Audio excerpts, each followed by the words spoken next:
Pierre, we are live. Hockey Nation fans, welcome back to the Hockey Nation Mike Develop. No. Directly from West Coast, and Cold Ventura now is under a storm. Oh, no. Yep, so maybe disappear. Pierre, we already have people lined up in the room here. We got Nicholas saying go Habs go. Our friend Stefan Manberg from Sweden's here. Good morning, Stefan. He's in favor of Vegas. What? He says it's hot here today in Sweden. He says hope Vegas is hot too. Yes, Vegas is what, 112, 114? Is it really? It's that hot? Wow, that's crazy. Kimberly's here. Good morning, Kimberly. How are you doing? And our friend, the Hockey Nation live show, just about to start. That's me. That's me. Never mind. I thought it was our friend NHL. Yeah. We do Manuel Marquez. Yep. All right. Yeah, So all in the house. we already have a prediction here from Nicholas. I'm not going to take it. All right. So if we want to start with the news, there was a couple of small things yesterday, right?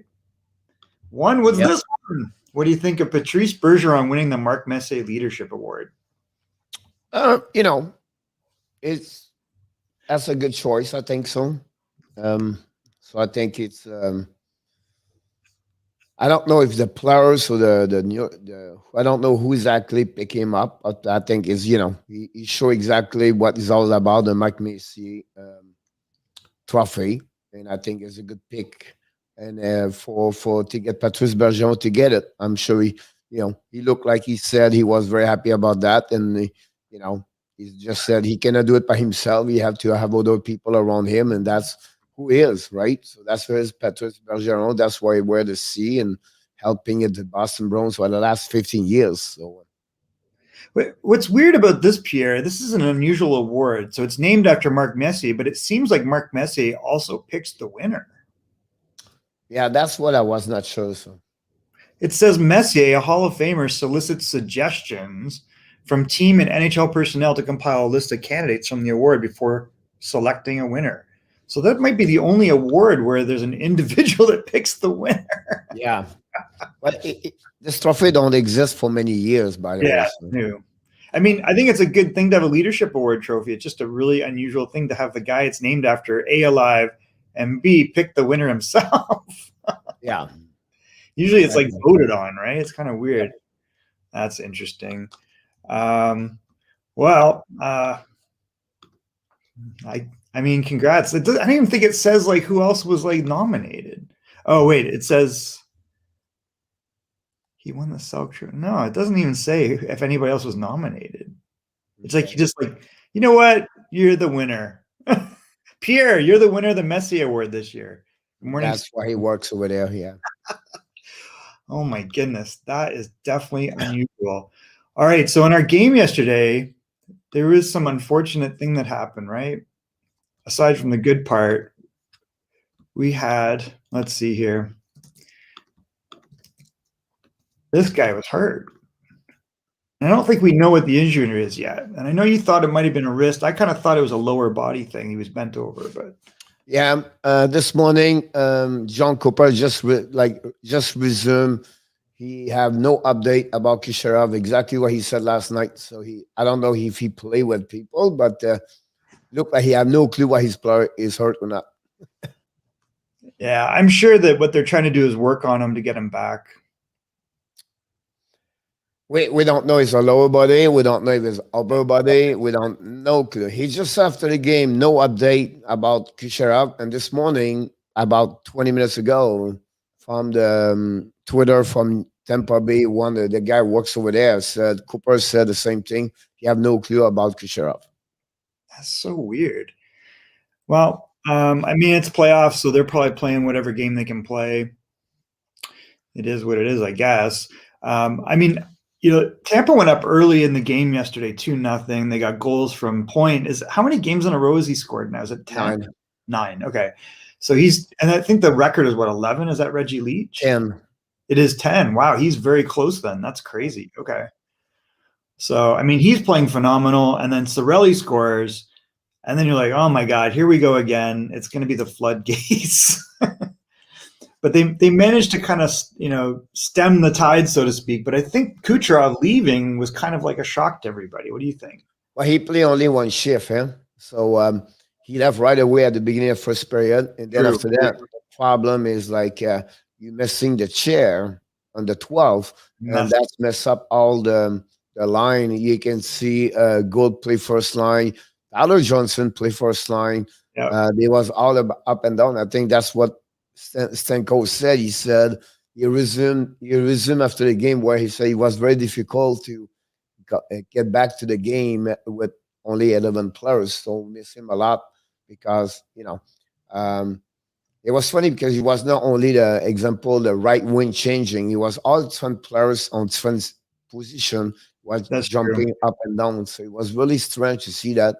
Do you think they made a mistake the way they were rotating the lines, or what do you think happened there? I don't think so. They lead 2-0, so everything live is great. You're right. Yeah, until Manfield score, they didn't give a lot of opportunities to the Islanders, although the fact that the third period, the show was 9-9 at the end of the period, but Islanders dominate, for me, in my book, they dominate more the third period, and it took like maybe one of the best, but anyway, he's going to be his best goal of his career, Scott Mayfield yesterday. It's major league hockey shot. That was a great shot, by the way. I wish we could show it. That was like, what I mean, so like, crazy. I was like, can I ask him more about that one? You have no many you have no goaltender can stop that shot. To be honest with you, he should pinch down more often. you can see Vasilevsky got dropped a little bit earlier, but at some point, I no chance for me, and no goaltender can stop that. And then, so that's the goal right there. But I think Islanders start to believe on themselves to that, but Barzell step up and the team go there. And then I was shocked. This was very quickly at the beginning OT, and Bouvier scored right away. But this is a mistake of It was a mistake. Coleman. Coleman gave the puck right away in the middle, so they cannot do anything about that. So I mean, I think the good news is after getting blown out, the Islanders showed a lot of resiliency, and they were down really early. They could have just folded. But they, again, show a lot of character. They figured out a way to slow the game down a little bit, just be patient and wait for their opportunity. The goal from Mayfield was a shock to me. Like, he roofed it over the goalie. Well, it was a wrist shot. He was coming down from the blue line, and he followed the play, and he joined a rush, and then he have a great wrist shot, top cross. First, he was not in. He hit the crossbar. So he did not hit the net right away. The crossbar, the puck touched the crossbar, and then for some reason the puck goes straight after that on the maybe 2 inches inside the post on the right side of Vasilevsky. So I mean, like, lucky, but you have to give him credit anyway. He shot the puck right the way. The only place he can score was where he did. So congratulations for him. We didn't talk about the other goal either. I thought it was kind of soft, the Eberle goal. Because maybe it was just confusing because he went to the backhand and it confused the goalie because he wasn't on his forehand. I don't know what you thought about that, because it was like he didn't even move; he just watched it go over.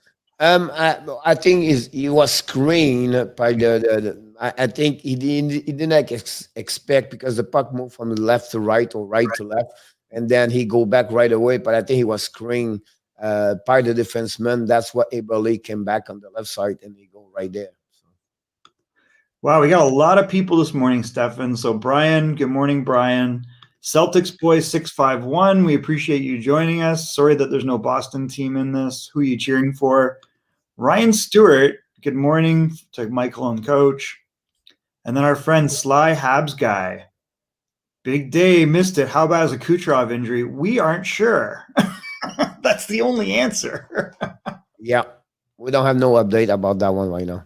I think they're just playing it tight to the vest as long as they can. I mean, I bet you, we think about last year, right? Stamkos was definitely not ready for the playoffs. They play him one shift, he scores, he goes away. But there was mystery around that too. So maybe he's doing something similar. But he was already hurt before the series, so Sure, yeah. But I'm saying on injuries in general, I don't think Cooper's going to like volunteer anything. He's going to, yeah. But at some point, he's supposed to be lower body or upper body. But yeah. Good morning from Joseph. Good morning, Joseph. Um, hello, girls. Yes, there's probably girls here too, right? Because we had Holly in, and then I think we had someone else in. Who did I miss? Oh, Kimberly was here already. So yeah, everybody's here this morning. Wow. And then we have Adam Berger. And Adam says he's got some predictions. So let's get to that in a second.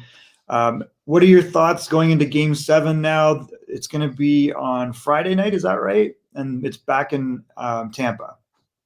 yeah, it'll be Game 7 Friday night and 8 o'clock Eastern time. So the key until today, until there, it would be like you cannot predict until you know exactly if Kucherov is on the lineup or not. That's changed completely the everything.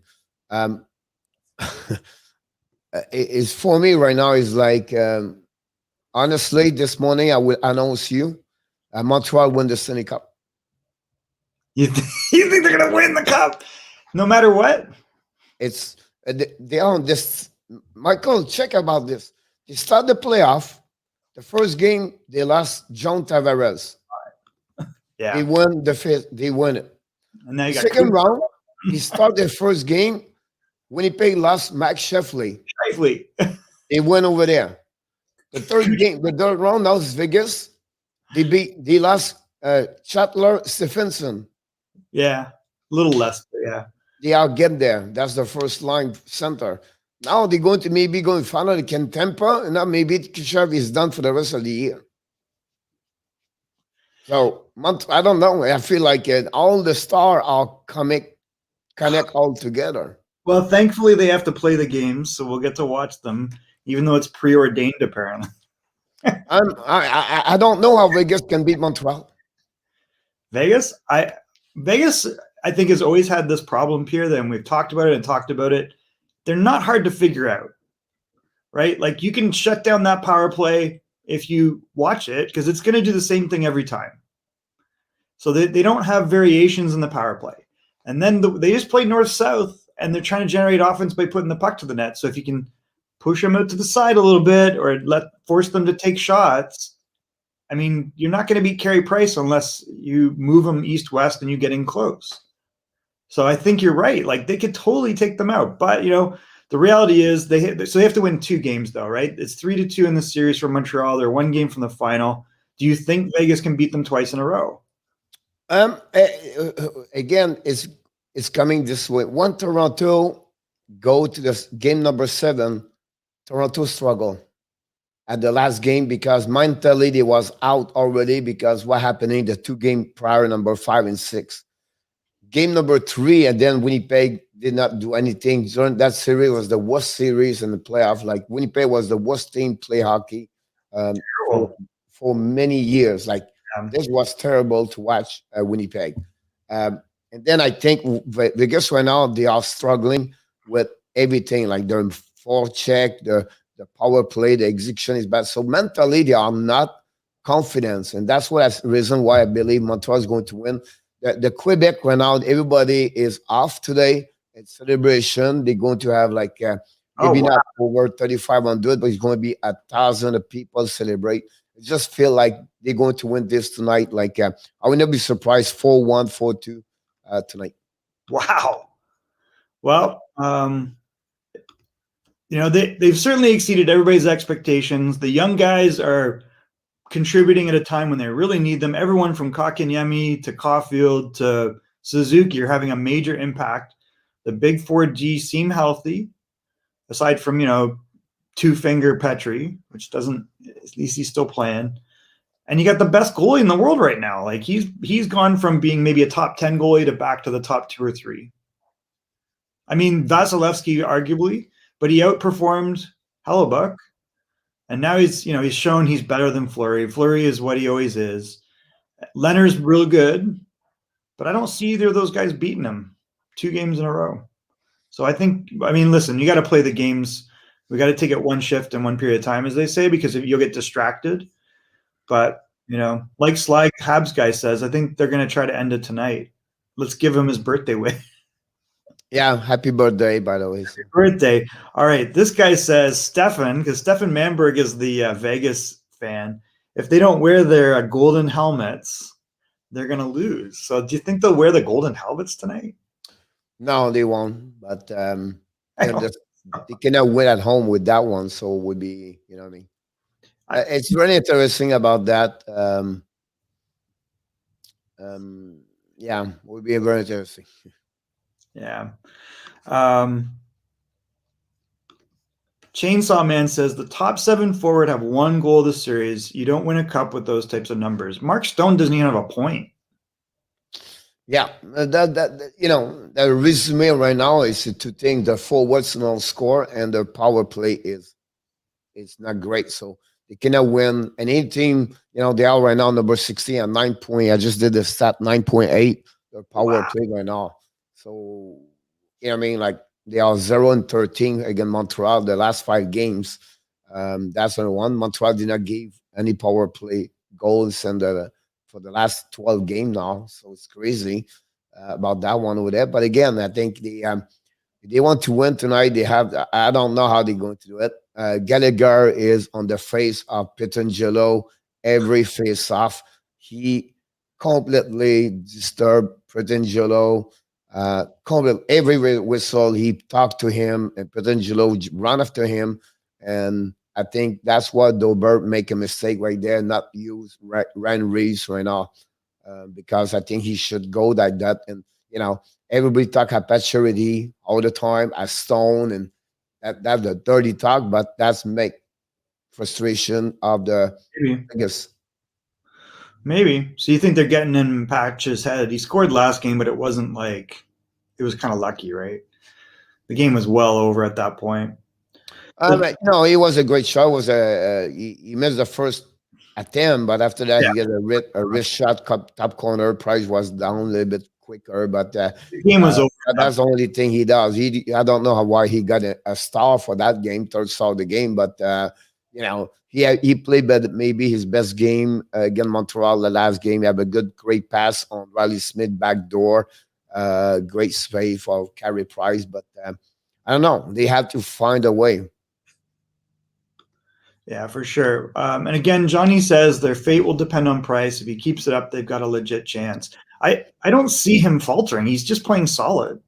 I don't see this. Me too. That's the reason why I said right now, Montreal, I don't know how they can lose tonight because Price is like unbelievable. Listen, we are right here. They are 10-5 right now. They are lost no, they are on 10-6, I believe. 16 game already. And I'll be honest with you, other the fact they gave the 1 goal, I believe again Winnipeg on the left side, again the defenseman Logan Stanley. Yeah, I believe that's the only goal. It was wow, this was really bad. Otherwise, like you cannot tell him he was so bad on any other goal with Toronto and Vegas so far.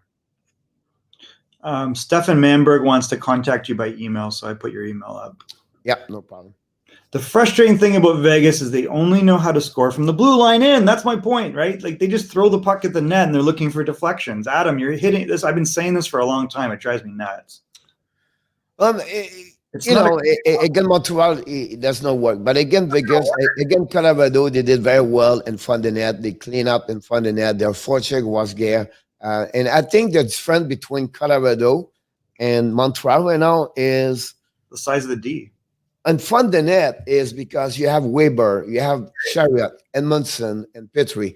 I think the smallest one is Chariot, 6'2". Right. And right? They got 5'10". Now you go to Colorado where you have Those, Girard, Kem Mekar. They are not the one really like they are physical in front of the net. They are great defensemen, but not there to clean up in front of the net. That's why, for me, the big difference between Colorado right now. That's for me, Montreal win this game right now. Again, the forward for the Vegas. Julius Caesar, as usual, has the great military tactics, and he suggests that they shoot at Price's head, but I'm not sure that'll help. What? He says that they should shoot at Price's head. Yeah, I don't think so. I think I think the most of the time Price get beat at the lower on the glove. Usually, that's where he got beat most of the time on stat. Usually, you follow the stat. But again, the only way you're going to get beat right now, Price, for me, it's moving him from left to right. So a backdoor shot or something like that. You're not Yeah. going to beat him anymore. Like look, Pietrangelo get at 25 feet last game, a slap shot, a 1 mile. I don't know how my power. He just dropped down. He stopped it like it was nothing. So he's really right now on the right position. The body square, his shoulder square. He see a lot of puck. So the only way he can do it, and then they tried last game, and then Price stopped the puck twice on the back door with a pad. So that's the only way they can beat him. I believe again, me is for moving him from the right to the left. Yeah, and I think we highlighted this before the playoffs started. Like I kind of harp on this. Like they struggled last year scoring. They kind of figured it out this year in the early series because they had one play. And it looked like a set play, which is they found that one seam where the defenseman steps down and they move it laterally, and they were getting that shot, and that's gone now. Everyone realizes you can just put a body there. Yeah. So I think they've taken it out. Some more new people in the chat. Good morning, Coach Frenchie, and all hockey fans. Very happy to be here. Is JZFL. Yeah, and Dave Zucker for Pocoreton. Welcome, Dave. There you go. The Canadian Giant is in the house. Directly from Westmount, Montreal. Nice. And this from Pharrell had stated the same thing, which he thinks traffic in front, deflections, and quick lateral passing are the only way to beat goalies like Price or Fleury. Yeah, you're not going to get a lot of rebound. You have two ways on rebound. You go to rebound from really Price give back to rebound right now. And then if you give the rebound, I've been a 90% chance right now the puck go out because the defenseman Montreal is close to him. So he's right when he said tips, screen. He's done that. All right. So tonight, big matchup. Let's take a look at it. What do you think the keys to the game are for the two teams, and who wins and why? For me, it's back again 4-2 Montreal. I think first of all, the last game, Zuski Caulfield to fully step up. I believe they will be step up again tonight. I think the confidence of Vegas is really, really low right now. I'm worried about that. I don't see how they can come back, and the first goal will be so important for Vegas. They have to get that first goal. If not, they'll be struggle all the time. And can Leonard come back? Possible. Can Leonard can be strong? That's possible. It's just right now, I feel like Montreal, they think nobody can beat them, or their confidence so high, and they have the momentum back. It was a big game to beat them, game number 5. And you can see body language, like frustrated right now. Stone is completely frustrated.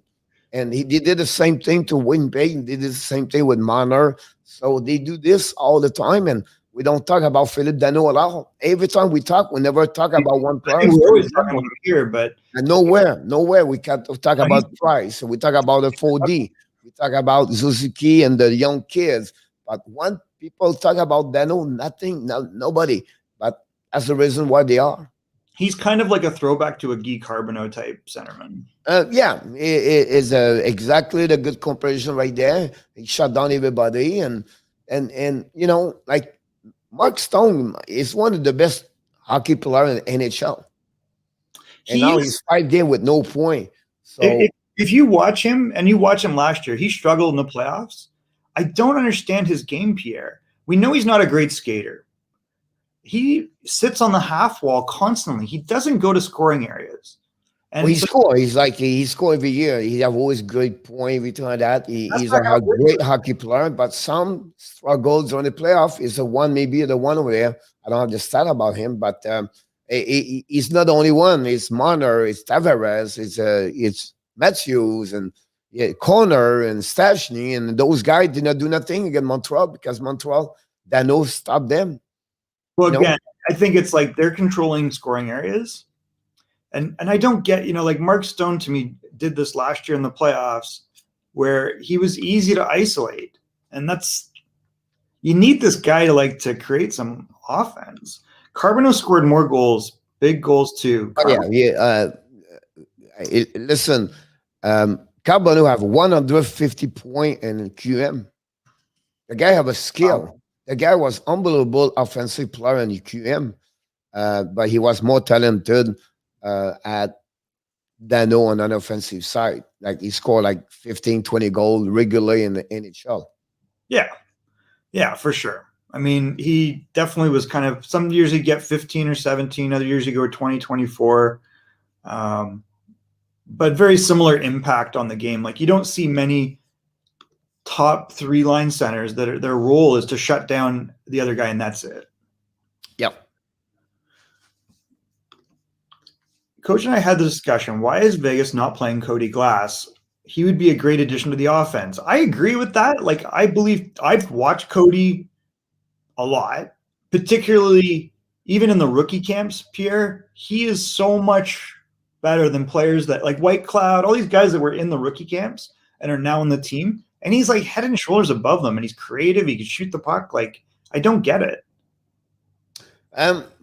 Yes, something we don't know. That's simple. If he was ready to play, they will use him. Like it's not like you punish him or something. Something we don't know. They know, and we don't know exactly what. Because honestly, if you compare him to Cole Sar, it's not comparison right there, right? You compare him to Carrier, it's not complete. So. I have something there we don't know. I don't know this injury. Maybe we know after the series, but that's why I feel like we have something we don't know. Like we know that he's had some injuries over the last 2 years that were kind of problematic. He's played a lot of games in the AHL. Whenever this guy's in the NHL, he can score. Like he gets points and with limited time. And I don't know. I just don't see him being a liability. Like he's a phenomenally talented player, can really shoot the puck. He's 6'3". He can play wing or center. If you don't trust him at center, put him on the wing. But he's a good playmaker too. Like he's dangerous on the power play, big time. Like he's like what I see in Caulfield, where he has separation. Cody Glass can create separation all over the ice. Like he can shield the puck, he can beat you with speed, or he can shoot the puck real hard, and like he shoots like. But again, he never been that kind of player yet in NHL. That's why the problem is. Yes, I don't get it. It's weird. I mean, I know he was hurt, and that was the issue. And they put him in Henderson, and they want him to play better defensively. But right now, I mean, you need offense. Like, get him out there. I agree with that. I modeled my game around Carbonneau. Oh, okay. Well, that's great. He was one of the best hockey players on both ways. Not like Patrice Bergeron, but close to Patrice Bergeron. He covers so many great hockey players during his career, Gretzky and those kind of players who done that. So, he wasn't a top center. He was playing the 4 line with Doug Jarvis, Chris Nolan, and Bob Gainey. That was the most of those players. And, I think it was one of the great, defensive player, cover someone, Mario Lemieux, those years. So we have to give him what he did. Yeah, he was a great player. He won a bunch of Selke trophies for that reason. And I was going to mention this guy. Bob Gainey was another guy. So I think Danault's kind of closer maybe to Gainey. Gainey was a guy that won just by shutting down the other guy on the other team. He didn't score a lot, but he was gritty, man. He could really play. When you do that, you cannot be by yourself, right? You cannot be like only Danault will stop Pacioretty and Stone at the same time, right? It's impossible. But I think we don't mention enough about Lekonen. I think Lekonen right now, he does all the dirty job about that one with them. We got to go pick up everything, the rest, right? So, but I think Lekonen does what, not say he's like Bob Gainey, but Lekonen does a lot of stuff where a duo can do, and then nobody talk, but Lekonen playing face Stone all the time. So we have to give him credit. His work ethic on Lekonen is amazing. If Lekonen could score 5 10 goal more per year, he's going to be like a top 9 for sure. He will be maybe beside Dano all the way, but he's right now. Everybody bring their role, everybody play their role, and he's a part of this. It will be very hard to any other players jumping back in the lineup. Jake Evans first practice this morning is confirmed right now. Full equipment with the right jersey. So it was his first contact practice for Jack Evans. That's interesting. Do you think they're going to make any change in the lineup? They won't, but they bring him now. He can play, and that's a good news for see him that way. Yeah, it is interesting though. He doesn't even have a goal in the playoffs yet. He is impacting the series. Yeah. So do we? I'm assuming the coach is still out. It's still going to be Luke Richardson behind the bench. Yep. Oh, he is out for 2 weeks minimum. Jesus, that's crazy. And Lekkonen's not a terrible offensive player. I mean, he's got 2 goals in 11 games, but I think his biggest impact has been away from the puck. He's just another reliable guy. Yeah. Yeah, that's true. All right, so prediction for tonight is 4-2. Montreal goes to the Stanley Cup final, and it sounds like whoever shows up against them should just basically turn over the cup. Yep. All right, I like it. So we had a couple. There was a rumor that was posted in the chat. Let me just find it. I think it was about Nazem Kadri. Do you want to talk about that for a second? I do not know. I do not. So there's a rumor apparently that Nazem Kadri is going to Ottawa, and I'm not sure where this is coming from or for who. I did not hear that at all. I don't know if it's someone, but it's a time for the trade everywhere to mention name, everything like that. They need money for sure. So that's possible they go there, but I don't know what I mean. Like you have already Kachuk do all the crazy stuff over there. So it'll be interesting to see if Kadrik go over there, but I have no clue. And they have to give something back to him. Can be Tyson Joss or something like that, but I don't know.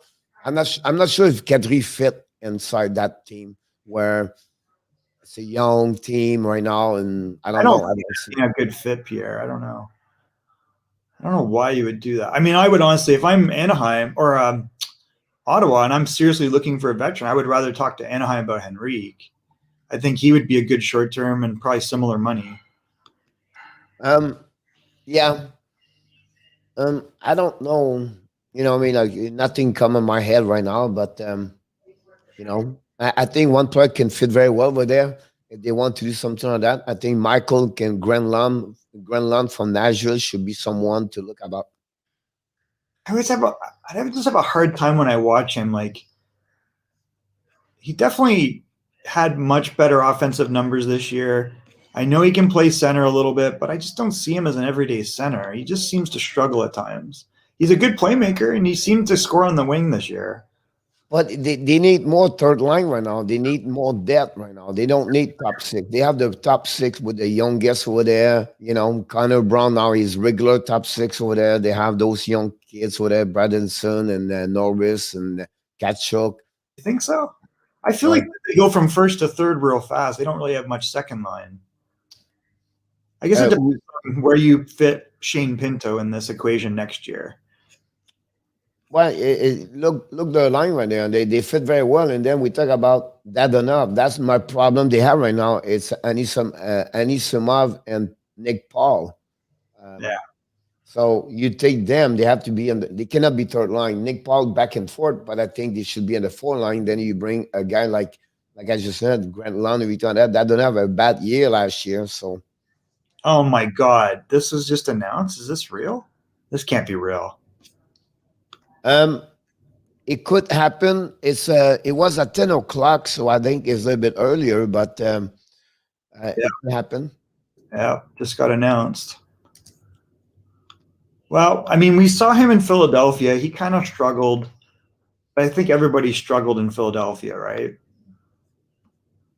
So Dave Hackstall, he's coached with the Leafs the last few years as an assistant. It's really, really surprised me. That surprises me. You know, he make his name in college. Um, He, so, I mean, I think he's good. I don't know. He's good with young players. Like, I'm trying to think of. I'm really surprised that they would go this route. you know, one me, maybe it's too late, but I think for me, I would, if I have to go somewhere, I would take, is it Mike Johnson from the Portland? Yeah. So I like Mike. We know Mike really well because Gary worked for him, and he was, or with him in Portland. And Mike struggled with the Pens, and I don't know why. I think that he had a hard time. He's very good at junior, excellent evaluator of talent, good GM and coach. I don't know what the issue was in Pittsburgh. When we visited him, Pierre, it was weird. They were very businesslike, but they really struggled under him until they changed the coach. So I don't know. Maybe that's not a thing. I don't know. This one's a weird one for me, Pierre. Yep. I don't Right. Why didn't they scoop up Gallant? I mean, I think the Rangers are a very good team. It's easy. Gallant does not want to go there. That's simple. Yeah, like I would rather be in New York, first of all. Seattle's not my favorite place that I've ever lived for a He's lot of. been there. He did an expansion team. He does not want to repeat this. Yeah. Why he bother? wants to try to win right now. That's like any hockey player. And you know, Rick Tockett's interviewed everywhere and doesn't have a gig, and they picked Hackstall over him. So that's kind of interesting. I thought my position for him, he was going to go there. Now, can he go to Columbus? I think it's a bad choice if he go there for him. For Tocchet? Because I think the thing with Tocchet is he keeps going in situations where they can't give him the right lineup to be really, really, really competitive. He's got to like make do with missing pieces. I would not be surprised if he go Calgary. I don't know what's going on in Calgary. So it will be interesting. A lot of people talking the question, a lot of stuff right now in the chat right now. So yeah, well, we have them up. Bud the Monkey, good morning. So I thought he was going to be Tocchet from Arizona, and that's what you were saying. I kind of, that seemed like it, but I don't know. It's so real. And why would they bring Hackstall to Seattle? So it's not to say that Hackstall's a bad coach. I think that he had very mixed results in Philadelphia. He's been an assistant in Toronto, I think. yeah, Is that where he's been the last few years? I don't know what to say about this. It's so weird. It is like that was not a front runner name for me. like he's been there for many years, right? College, so he have a good reputation. Young players, we talk that he's not a bad coach at all. It's not. No. I think what we said right now this morning for me is more about surprise. Like nobody associate his name with Seattle Kraken.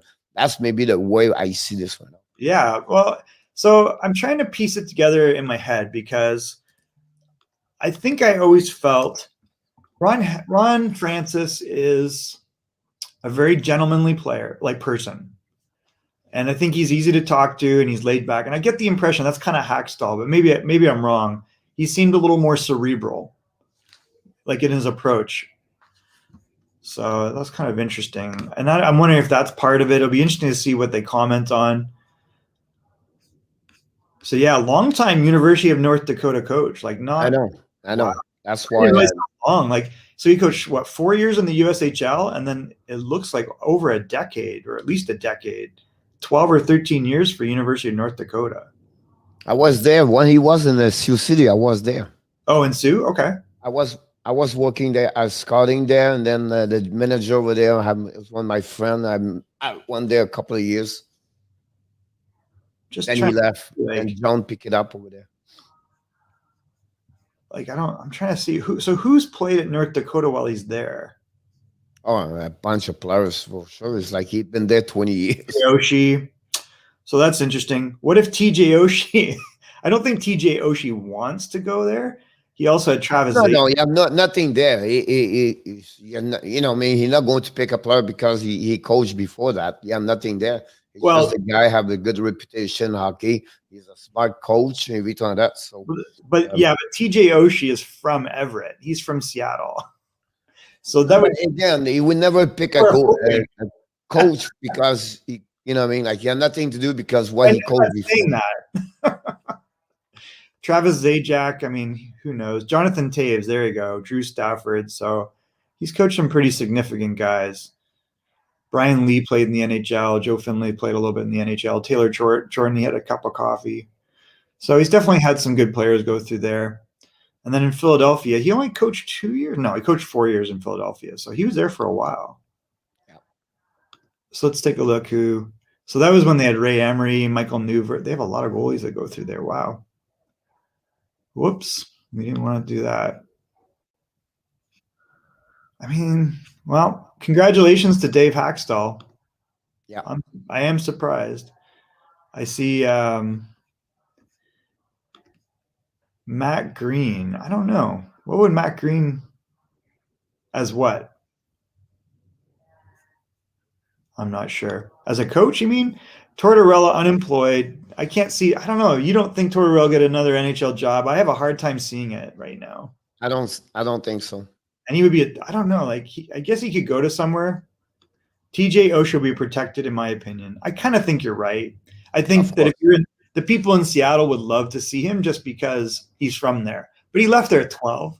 His father just passed away. Tim unfortunately had some real challenges. Habs have 10 unrestricted free agents. Some obviously are gone. Any chance Bergevin can sign and trade someone? I think everyone's going to stand pat on their UFAs, right? They're going to like sign who you think you can sign, Seattle. There's so many free agents. It's crazy. They will sign Dano Armia Yeah, that makes and sense. Perry. There'll be three of them. Oh, you think They Perry? are the one really they're the most. They let it go. I wouldn't be surprised me they pick Kulak or Jake Evans. Maybe. Is Sherrod going to be exposed, or is he free agent? I'm sorry again. Ben Sherrod, is he a free agent, or is he going to be exposed? No, he's not a free agent. He will be protect. They may be exposed as Shea Weber. Really? You think they'll expose Shea Weber?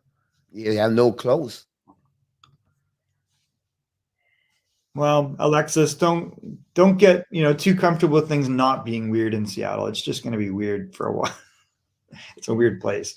But yeah, I think it's a strange move. I think that this is going to be when I did like any of my mock drafts, Pierre, it didn't seem I'm like, what am I getting? Am I getting anything good? But when I go through it at the end, you go, wow, actually, there's a lot of good players that are kind of like second, third line guys that maybe haven't got a chance. You get guys that are 27 or under, and they can probably contribute right away. Like this could be a real good team. They could have Giordano. They could have GVR from Philadelphia. They go to get goaltender. They have they come at the right year. It's such a rich expansion draft compared to prior decades. Well, no, because they show up with a year where they have because everybody got COVID last year. When I get not COVID, but they got COVID contract. So nobody signed for years and years, right? So they have about 16% of the player are UFA this year in the NHL. So that's over 150 player UFA. That's not happened a lot those years. So they have a lot of bunch like Taylor Hall, Ovechkin, and RNH, and they can go all the way. So that their pick can pick a lot of great hockey players. Because at some point, those players going to be the first choice with Seattle before someone can ask him. You know what I mean? So it would be interesting about that. Yeah, there's so many choices. I mean, some of the stuff you're not going to be that excited about, but it's a good point. I mean, I can't see them going after older guys that are older than 30. I just don't see them going to, but you never know. Maybe a Stastny. Can you believe Paul Stastny is 35 already? Wow. But that would be an interesting one. I don't know. Would they make a run out of Nugent Hopkins? Do you see that Nugent Hopkins is absolutely staying in Edmonton? Because I'm not sure about that. He's never going to go Seattle. It'll be interesting. It's very close to British Columbia. The question about Canucks fans, there's absolutely going to be a huge rivalry. If you go to Canucks games, there's definitely people from Seattle that go and vice versa. And you'll see one thing about Seattle, as crazy a city as it is, because it's kind of crazy, the fans really support the sports teams. For Major League Soccer, we went to games that were like 50, 60,000 fans. That's a league that puts 20,000 people in the stands. For the football team, it was pretty insane. It's the loudest stadium in football. So it'll be interesting to see. And they're not going to have, they've already sold over 30,000 season tickets in a building that was supposed to be 20, but it's 17. They're going to be sold out every game. So it's going to be interesting. If you're a Canucks fan, good luck getting in there. Yep. Yeah, it's interesting. Do you see any names that jump out at you that might be candidates? Like, we've got, I find it really weird that Landeskog is unrestricted still. I got to see him staying in Colorado, but I guess it depends on money. Could a Dougie Hamilton go to Seattle? A Brandon Saad? I don't know exactly what could happen there. I feel like Seattle's going to have a good team. I expect 85 point, 88 point next season. Good morning, Afro. Yes, you called the score. That's awesome. Support the OKC Thunder. No, they don't. They hate them. So they still, lament losing the Sonics. They didn't deserve it because they tried to stuff them into Key Arena. Shocker, they stuffed the NHL in Key Arena. So that's why the NBA left, because they wouldn't build a new building, and then they hoodwinked the NHL. Jones or Dreger in Seattle? I cannot see Martin Jones. Martin Jones might be out of the NHL. No, he's talking about Zed Jones. Oh, I don't see that. He's not going to be there. Zed Jones is going to be a trade. Yeah. Again, a team where he's going to get 2 or 3 great assets back. But I would not be surprised they sign Dreger. I can see Dreger fitting there really well. That would be an interesting choice. Yep. Seth Jones, I don't see that happening. I don't see Dave Haxtell attracting free agents. Do you? They cannot trade, like they cannot get Zed Jones. They don't have nobody to give back to Columbus. They might have a lot, but yeah. Don't have anything. They don't have no player to give back to Zed Jones. But I'm just saying, when he's unrestricted, I don't see him going there even the next year. Like, I don't see Dave Haxtell being a reason. He's not going to be UFA. He's going to be trade before that. Yeah, I would not be surprised you get trade before the beginning of the season. I would think they're smart if they do that, Pierre. The longer they wait, I think the worse it gets. Like, they're going to get the best return if they do it at the draft. They're going to get a lot of good stuff over there because he's a good defenseman and he proved it. So they go to expect 2-3 players for sure. If they get Dreger, it means the Panthers still lose a player because he's unrestricted. So he's not going to count as an exposable player anyway. So this doesn't really help them. They still will lose another player, Bud. No. Well, they're not going to. What are you talking about? They can sign Dreger. They still lose a player in the expansion draft, don't they? No. So if you sign a UFA players, count as a players because he's a part of the roster of Florida. Since when? But you have 3 players you sign, right? It's count for a no protection list of Florida. So you protect 10 players. The rest, you let it go. I don't think so. Where do you see that? That didn't happen last time? The last time with Vegas? No. Like you believe like all the UFA they have, so any player like UFA does not, they are all open up as a location, and then after that they have to restart again the expansion draft.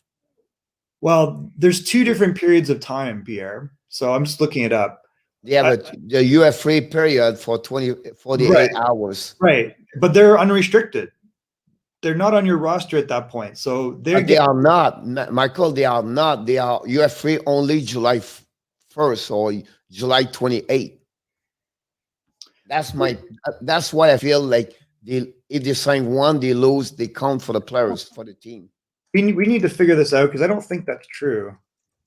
Let's look at the rules. My understanding was all it did. Let's see. They must select one player from each team, presently existing clubs, 2 options for protecting forwards, blah, blah, blah, blah, blah.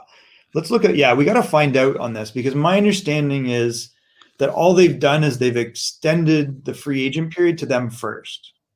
This is the rule. So July 18 to July 21st, it's expansion draft for the UFA players. That's confirmed. This is right there. Right, but that is separate. It's my understanding, and I'd love to confirm this either way, just so I understand. From the fact they still have to pick a player from each team. Let's see if I. Let's take a look. I mean, that would make sense. So the Seattle. Let's see. I want to know now. Because I guess I was operating under the assumption, based upon the last one, that so they got Seattle expansions here. Let's read. The entry draft is done. Okay. Seattle can select. Where's the other one? Okay, so we get that. Existing club will be able to protect this. Exemptions, players with 2 or fewer exposure requirements. Oh, here we go. There will be several players that are pending unrestricted free agents. The scenario is a player will have just played the last year's contract and will become an unrestricted free agent roughly 1 week after the expansion draft. The Kraken will have a 48-hour window before their selections are made to talk and negotiate with them. Seattle could discuss a potential contract term with Hall. If they reach, Seattle would choose Hall in the. Oh, there you go. So that's what you're saying. So he would be their pick. I get it. That makes more sense. Okay, that makes sense. So it's like, hey, we signed him. He's our pick. That's great. Okay, that makes total sense. That's a good. Oh, got it. Okay, that clarifies it for me. The only difference, Michael, is the UFA start at usually because the season, right? They start July 28th this year, 26th, right? For everybody. But they gave an expansion time for only for Seattle if they want a UFA. And if they sign Chris Trigger, he becomes the players select for the Florida Panthers. So they cannot select another players at that organization. Will Seattle trade choices for assets? Usually they do. Vegas did a lot of those pick. They would trade, example, the team was said, do not pick Jonathan Huberdeau example, and then we'll go to give you a 2nd round pick and return and select Veterano example. I don't think you have to protect one goalie. I don't think that helps your numbers as far as D. You cannot protect 2 goalies. You have to go 7-3-1 or 4 skater plus the goalie. Yeah, I don't think that helps their D number. What if Bob waived his no movement clause and they exposed him? It just means they could protect someone else. But Drager, they would have to sign. Not allowed. They're not going to do that. So what happened if Bob let it go to Seattle, right? So now they don't have to protect anybody. That's not them give another protection as a forward, the goaltender. Only the movement of forward defenseman and is 7-3 or 8 skater. The goaltender, they have, like Carolina, have nobody. So Carolina don't protect anybody. But that's not give them now 11 forward. They still stay at 10 forward. So it sounds like, according to Justin Emerson, I guess he tweets about that they're going to run Robin Leonard, which I'm not surprised at. That's the way I would go, obviously. Oh, yeah, that's what's already confirmed. I think that's like a no-brainer. They're also saying Alex Tuck was the first guy on the ice and that he's going to play. So I don't think there's any issue there, guys. Yeah, and I learned something too, Bud the Monkey. I was under a different impression, so that's awesome. I'm sure Hackstall knows it's just temporary till the gets who they're looking for? I don't think so. I think that they're not going to do a temporary coaching hire. They're looking at him like, hey, he fits our culture, and he might fit their culture, Pierre. I think it's going to be a little bit different. We've already seen some of the choices they made, but they do have people with deep hockey knowledge. They seem to be a very, again, I'll use the word cerebral approach to the game. So I think that he probably fits really well with Ron Francis, in my opinion. I could see where they would be in an interview and they would jive based upon my interaction with him. Listen, back again, I said, I'm shocked because nobody talk about him. On the flip side, he's a really, really, really smart coach, hockey. Exactly. Coach. So it's not like with someone no experience or someone. Exactly. You have a great reputation. Yep. You build a great culture brand in North Dakota. It's someone like, for me, it's a great pick, but it's just a pick shocking me because I was expecting Tarkett over there, Dan Quinn over there, something like that. But good point. So I think at the end of the day, it's a great one over there. Yeah, he might be a better choice than Dan Quinn, actually, now that you say that, because that makes a lot of sense. All right, Pierre, we're kind of out of time. Thank you for joining everyone this morning. We had a lot of people that were, Hackstall's a little strange, but I think you'll see a lot of stuff that you don't expect from Seattle. That doesn't mean they're not going to be successful. And they might be very successful in spite of things that we don't expect. But I think all along, Ron Francis has picked some people that maybe you wouldn't have expected. Like, he picked Ricky Olczyk, for example. I think there was a lot of, thoughts like, oh, that's a weird move, right? Like, but, he's picking what people he knows and people that have got experience of the game. Chunky is at the end. I think, Ron Francis is really what he knows. And return that, I think it's great to see him like that. And we'll be interesting. A lot of people, Daryl, welcome back. The Good, welcome back. Chunky, welcome back. Someone missing there. Alexis Roy Bertrand, welcome back. I don't know if we have to go all the way up over there, but people. We talked to Afro, we talked to Jay-Z, we talked to Johnny, we talked to Pharrell, we talked to the other Alexis. All right, everybody. What time is our show tonight, Pierre? I called you Mike. Awesome. Oh no, we lost Pierre. What happened? Maybe the storm caught up with them. All right, so the game tonight, let's take a quick look and make sure. It's even on the NHL site, so that makes sense. So the game is 8 p.m. Eastern time, Vegas versus Montreal. It's game 6. Pierre's predicted a 4-2 win, and I think they might do it. I don't have a lot of faith right now in Vegas, but Leonard might be the difference maker. For me, I've said all along, this is a goaltender duel, and I think putting Leonard in will be a difference for Vegas. And he might steal another game. He stole a game earlier in the series, and I think that's what has to happen. So we'll see you tonight. Look for the broadcast, and hopefully Pierre's okay in the storms of Florida. Have a great day, everybody. We will see you this evening.